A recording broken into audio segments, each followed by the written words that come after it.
Namaku Siti Mariam, anak ketiga dari 7 bersaudara. Aku lahir di sebuah dusun kecil di lereng Gunung Merapi, tempat orang lebih mengenal tanah dan lumpur daripada teknologi dan harapan. Ayahku buruh tani, kadang jadi kuli bangunan jika ada proyek. Ibuku penjahit keliling, berjalan dari rumah ke rumah dengan sepeda tua yang rantainya sering lepas. Sejak kecil aku tahu, hidup itu bukan tentang mimpi, tapi tentang bertahan. Aku lulus SMP dengan nilai biasa. Sekolah bukan tempatku mengukir masa depan, karena tiap kali masuk kelas, perutku kosong. Akhirnya, aku ikut tetangga ke Semarang untuk bekerja di pabrik garmen. Gaji kecil, kerja berat, dan lingkungan keras. Aku dipanggil kebo hanya karena berasal dari desa. Tapi yang paling menyakitkan adalah saat gaji 3 bulan tak dibayar karena pabrik kabur semalam. Aku pulang dengan 2 koper pakaian bekas dan wajah tertunduk. Tetangga menatapku dengan tatapan yang tak bisa kulupa. Katanya kerja di kota, kok malah pulang begini? Anak perempuan kok kayak gini, bikin malu orang tua. Hinaan itu lebih tajam dari pisau dapur ibu. Aku tak menangis di hadapan mereka. Tapi malamnya, saat semua tidur, aku menangis di bawah lampu teplok, memeluk bantal yang mulai bau karena air mata. Lalu datanglah seorang tetangga yang pernah jadi TKW. Ia membawaku brosur dari agen. Siti, kamu kuat. Di Malaysia, bisa kerja rumah tangga. Gaji Rp900. Majikannya Cina. Rumah bagus, makan cukup. Kamu pasti bisa. Aku ragu. Tapi ketika melihat wajah ibu yang mulai keriput dan adik bungsuku yang belum sekolah karena tak ada biaya, aku mengangguk. Aku berangkat, Bu. Doakan aku kuat. Setelah pelatihan singkat, aku terbang ke Malaysia. Jantungku berdebar sepanjang jalan. Ini kali pertama aku naik pesawat. Tapi kegugupan itu sirna saat sampai di rumah majikan di Shah Alam. Bukan karena sambutan hangat, tapi karena kenyataan pahit yang langsung menyambutku.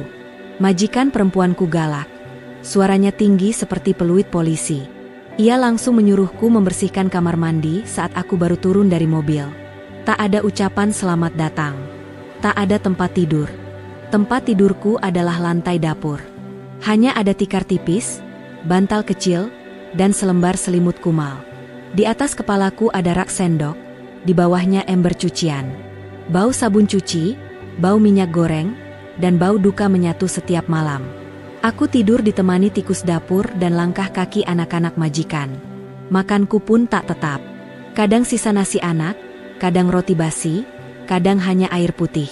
Tapi aku bertahan. Karena aku tahu, di balik ini semua, ada 2 ibu yang menunggu kabar dariku. Aku ingin menulis surat untuk ibu setiap malam. Tapi tak pernah kukirim. Aku tak ingin ibu menangis karenaku. Jadi surat itu hanya kusimpan di bawah bantal, kubacakan sendiri, dalam sunyi. Bu, Siti tidur di lantai dapur. Kadang dingin, kadang bocor. Tapi Siti kuat. Demi adik bisa sekolah, demi ibu tak lagi menjahit malam-malam. Hari-hariku diisi rutinitas tanpa henti. Bangun jam 5 pagi, memasak, bersih-bersih, cuci baju, mandikan 2 anak kecil, jemput sekolah, lipat baju, masak lagi, bersih-bersih lagi. Baru bisa rebah jam 11 malam, di lantai keras itu, di sela-sela suara kulkas dan tetesan air keran. Suatu hari aku mimisan. Badanku lemas. Tapi majikan hanya berkata, "Kamu jangan pura-pura sakit. Banyak kerjaan belum selesai." Aku hanya bisa menunduk. Tak ada hak bagiku untuk membantah. Aku hanya pembantu kampung di mata mereka. Tapi malam itu aku benar-benar tumbang. Saat sedang mencuci piring, pandanganku berputar. Lalu gelap. Saat sadar, aku sudah di klinik. Dokter bertanya, "Berapa jam kamu kerja setiap hari?" 16 kadang 18. "Tuan," jawabku pelan. "Makan cukup." "Makan sisa tuan." Dokter itu menatapku dengan mata tajam, tapi bukan marah. Itu tatapan iba. Ia memanggil petugas dari Dinsos Malaysia. Katanya, aku tak boleh lagi tinggal di rumah itu. Kamu bukan pembantu, kamu manusia. Dan Malaysia bukan tempat untuk perbudakan. Saat itu, aku menangis untuk pertama kalinya bukan karena sakit, Tapi karena akhirnya, ada orang yang memanusiaku. Setelah dipindahkan dari rumah majikan, aku dibawa ke sebuah rumah perlindungan TKW di Petaling Jaya. Tempat itu kecil, tapi jauh lebih manusiawi dari tempat sebelumnya. Ada kasur empuk, makanan terhidang 3 kali sehari, dan yang terpenting, aku bisa tertawa tanpa takut dimarahi. Di sanalah aku bertemu dengan Kak Zahrah, seorang relawan asal Malaysia. Ia bukan pejabat, bukan pula orang kaya, tapi wajahnya selalu hangat dan penuh perhatian. Ia sering membawa makanan, buku-buku motivasi, dan mendengarkan keluh kesah kami tanpa menghakimi. Suatu sore, saat hujan turun dan kami semua berkumpul di ruang tengah, Kak Zahrah bertanya, "Siti, kalau hidupmu bisa diulang, kamu mau jadi apa?" Aku menunduk, tersenyum kecil. Saya cuma mau bisa masak makanan sendiri, bukan dari sisa orang lain. Kamu suka masak? Suka, Kak. Dulu bantu ibu jual nasi kuning di kampung tiap subuh. Mata Kak Zahrah berbinar. Hari-hari setelahnya, ia mulai mengajariku membuat masakan Malaysia. Ia membawa bahan dari pasar dan memintaku mencoba membuat nasi lemak, lontong kering, hingga roti jala. Aku gugup. Tapi saat teman-teman mencicipi dan berkata, "Enak, Sit," hatiku bergetar. Kamu punya rasa. Kamu cuma butuh arah. Itu kata Kak Zahrah. Sederhana, tapi kalimat itu mengubah hidupku. Beberapa minggu kemudian, saat izin kerja baruku diproses dan aku sudah resmi keluar dari rumah perlindungan, Kak Zahrah memberiku tawaran. Saya ada kenalan restoran Melayu kecil. Mereka butuh pembantu dapur. Tak besar gajinya, tapi aman dan halal. Mau coba? Aku tak pikir panjang. Hari itu juga aku mengangguk, dengan rasa syukur yang tak bisa diungkap kata. Di restoran itulah, aku mulai dari bawah lagi. Cuci piring, potong bawang, bersihkan meja. Tapi berbeda dari rumah majikan dulu, kini aku bekerja dengan rasa hormat dan upah yang adil.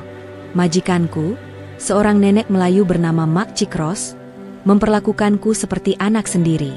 Kalau kamu rajin, kamu akan jadi tukang masak di sini suatu hari, katanya sambil tersenyum. Awalnya aku tak percaya, tapi kata-kata itu kupeluk seperti selimut di malam dingin. Aku belajar dari para juru masak. Diam-diam kuhafal resep-resep mereka, kucatat di buku kecil yang selalu kuselipkan di celemek. Setiap malam sebelum tidur, aku membuka buku itu. Di halaman pertama, kutulis, "Aku bukan cuma TKW. Aku calon tukang masak hebat." Dan untuk pertama kalinya dalam hidupku, aku percaya pada mimpiku sendiri. 4 tahun berlalu sejak aku pertama kali melangkahkan kaki ke dapur restoran milik Mak Cikros. Tanganku kini terbiasa memegang pisau dapur, mengenal aroma rempahannya dari sekali cium, dan tahu kapan santan harus masuk tanpa melihat jam. Tapi yang tak berubah adalah getaran di dada setiap kali seseorang berkata, "Masakan siapa nih? Sedap sangat." Awalnya aku hanya bantu potong bahan, lalu naik jadi tukang goreng, lalu juru masak sayur. Sampai akhirnya, Mak Cikros berkata, "Siti, minggu depan kamu pegang dapur. Aku nak berehat." Saat itu, kakiku lemas. Aku, anak petani dari lereng Merapi, yang dulu tidur di lantai dapur orang, kini dipercaya memegang dapur restoran orang Malaysia. Hari pertama jadi juru masak utama, aku berdoa lama di kamar mandi. Bukan karena takut gagal, tapi karena aku ingin membuktikan pada diriku sendiri, aku bisa. Dan alhamdulillah, pelanggan memuji, bahkan salah satu berkata, "Siapa masak hari ini? Rasa kuah kari dia lain. Macam penuh kasih sayang." Aku tersenyum. Mereka tak tahu bahwa yang kutuang ke dalam kari bukan hanya santan dan rempah, tapi air mata masa lalu dan harapan yang tak pernah padam. Gajiku naik. Tabunganku bertambah. Aku kirim uang untuk ibu dan adik-adik di kampung. Aku belikan mesin jahit baru untuk ibu dan menyekolahkan adik bungsuku sampai SMK. Tiap video call, ibu hanya bisa menangis. "Siti, kamu bikin ibu bangga." Itu kalimat paling mahal yang pernah kudengar. Lebih mahal dari semua gaji yang kuterima. Mak Cikros suatu hari duduk di hadapanku.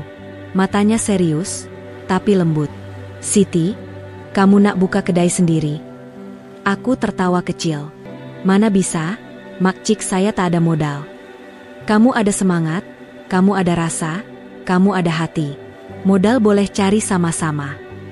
Tanpa kuduga, ia bersedia meminjamkan sebagian uangnya, tanpa bunga. Ia bahkan membantuku urus surat izin, cari tempat sewa kecil di daerah Ceras, dan menyebarkan kabar kekenalannya. Buat kedai kecil J dulu, tak perlu besar. Yang penting jujur dan sedap. Hari pertama restoranku buka, aku menamai tempat itu, Dapur Siti, Rasa dari Hati. Tak banyak yang datang, tapi satu pelanggan tetap memuji. Masakan nih, macam pelukan dari emak sendiri. Aku pulang hari itu tak bawa uang banyak, tapi aku bawa keyakinan besar. Dulu aku hanya pembantu yang makan dari sisa. Tapi hari ini, orang rela bayar untuk rasa yang kubuat dengan cinta. Dan dalam hatiku, aku berbisik, terima kasih, Malaysia. Kau tak hanya memberiku tempat tidur yang layak, tapi juga harga diri dan masa depan. Restoranku tak pernah besar, tapi selalu penuh. Pelanggan tetap datang setiap hari. Mereka menyukai suasananya yang hangat, sapaku yang ramah, dan tentu saja, masakan yang kubuat dengan cinta yang panjang dan luka yang dalam. Aku tak pernah berpikir akan jadi orang berhasil. Tapi pagi itu, ketika sebuah stasiun TV lokal datang meliput dan berkata bahwa Dapur Siti, termasuk salah satu kedai kecil dengan cita rasa besar di Kuala Lumpur, aku tahu, aku sedang hidup dalam jawaban dari doa-doa lama. Namun, tak semua bahagia bertahan lama. Suatu pagi, aku menerima panggilan dari kampung. Suara adik perempuanku terdengar panik dan gemetar. "Kak, ibu masuk rumah sakit," kata dokter, "paru-parunya kena." Dan ibu sering tanya kakak. Dunia rasanya berhenti. Pagi itu aku tak sempat masak apapun. Aku serahkan semua pada asistanku dan langsung terbang ke Yogyakarta. Di ruang perawatan rumah sakit kecil di lereng desa kami, aku lihat tubuh tua ibu yang kurus dan tulang-tulangnya menonjol. Tapi senyumnya tetap hangat saat melihatku. "Siti, anakku yang dulu tidur di lantai dapur orang, sekarang pulang dengan harga diri." Tanganku menggenggam jemarinya yang dingin. Dadaku sesak. Tangis tak bisa kutahan. "Bu, maaf baru bisa bawa ibu keluar dari kampung. Maaf baru bisa belikan kasur empuk." Ibu tersenyum tipis. "Aku tak butuh kasur empuk. Nak, aku hanya ingin kau tidur tanpa air mata." Malam itu, ibu meninggal. Di pangkuanku. Di tengah lantunan doa yang kusematkan perlahan. Tapi aku tahu, ibu pulang dengan tenang. Karena kini ia tahu anaknya tidak lagi makan dari sisa, tapi dari keringat dan kehormatan. 3 minggu setelah pemakaman, aku kembali ke Kuala Lumpur. Aku membawa serta satu foto ibu muda yang tersenyum di depan warung kecil zaman dulu. Aku bingkai dan kuletakkan di atas etalase, tepat di bawah tulisan. Masakan kami berasal dari air mata, cinta, dan doa seorang ibu. Restoran kecilku semakin dikenal. Tak hanya warga Malaysia, tapi juga orang Indonesia yang tinggal di sini. Mereka datang, makan, lalu menangis. Ada yang berkata, "Kak Siti, rasa nasi kuning ini seperti buatan ibu saya di Tegal." Yang lain berbisik, rasanya seperti pelukan kampung halaman. Suatu hari, seorang gadis muda menghampiriku. Tubuhnya kecil, wajahnya lelah. "Kak, saya baru lari dari majikan. Saya belum makan sejak semalam." Aku lihat wajah itu, dan aku melihat diriku sendiri, 10 tahun lalu. Tanpa banyak tanya, aku peluk dia. Kuberi dia makan. Lalu kuajak dia tinggal di rumahku sementara. "Kalau kamu mau, mulai dari cuci piring pun tak apa. Tapi di sini, kamu manusia." Dia menangis. Hari itu, aku mengerti. Tuhan tak hanya memberiku jalan keluar, tapi juga jalan untuk menarik orang lain keluar dari kegelapan yang sama. Kini, aku bukan sekadar mantan TKW. Aku adalah seorang perempuan yang bangkit dari reruntuhan, membangun hidup dari serpihan luka, dan menjadikan dapur kecilku sebagai tempat pulang bagi siapapun yang pernah merasa tak dihargai. Terima kasih, Malaysia, kau bukan hanya negara tetangga, tapi pelukan hangat saat negaraku sendiri terlalu sibuk untuk mendengarkanku menangis.